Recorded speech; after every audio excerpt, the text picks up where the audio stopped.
Football খেলাকে প্রবাসের মাটিতে নতুন উদ্যমে ছড়িয়ে দিতে লন্ডনে জার্সি লঞ্চ ও ডিনার পার্টির আয়োজন করেছে বড়লেখা ফুটবল ক্লাব ইউকে। উদ্যোগটিকে স্বাগত জানিয়েছে প্রবাসীরা। চিফ রিপোর্টার চৌধুরী মুরাদের রিপোর্টে দেখুন বিস্তারিত। বিলেতের মাটিতে বেড়ে ওঠা নতুন প্রজন্মের তরুণদের নিয়ে গঠিত বড়লেখা উপজেলা ফুটবল ক্লাব ইউকের সকল খেলোয়াড় এবং তাদের সহযোগিতাকারীদের সাথে নিয়ে জার্সি উন্মোচন ও নৈশভোজ অনুষ্ঠিত হয়েছে। ফুটবল হলো ঐতিহ্যবাহী খেলা। এই ফুটবলের ঐতিহ্যকে ধরে রাখার জন্য আমরা বড়লেখাবাসী প্রবাসীর মাটিতে কাজ করে যাচ্ছি।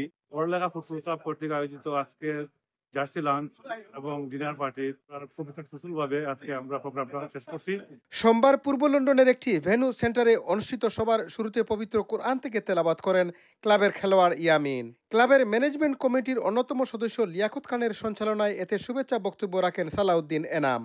The Jersey launch was the main objective of the meeting today, and we've had all our, so they managed to support us financially, emotionally. উদ্দেশ্য ছিল আজকে যে আমরা ইয়াং প্লেয়ার যারা আইছে তারা একটু উৎসাহিত খেলার তারা ভালোভাবে খেলতো। টুর্নামেন্ট আছে 20 তারিখ।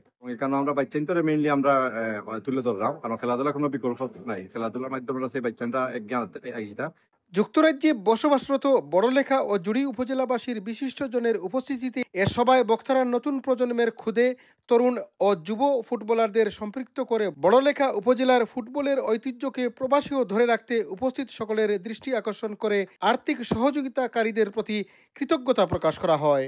সবাই অন্যান্যের মধ্যে আরও বক্তব্য রাখেন লন্ডন টাওয়ার হ্যামলেটসের সাবেক কাউন্সিলর আতাউর রহমান আতা, কাউন্সিলর হাবিবুর রহমান হাবিব, ক্লাবের ম্যানেজমেন্ট কমিটির অন্যতম সদস্য শাহাবুদ্দিন, রুনু মিয়া, ইউনুস মিয়া সহ আরও অনেকে। Chowdhury Murad, INTV news, London.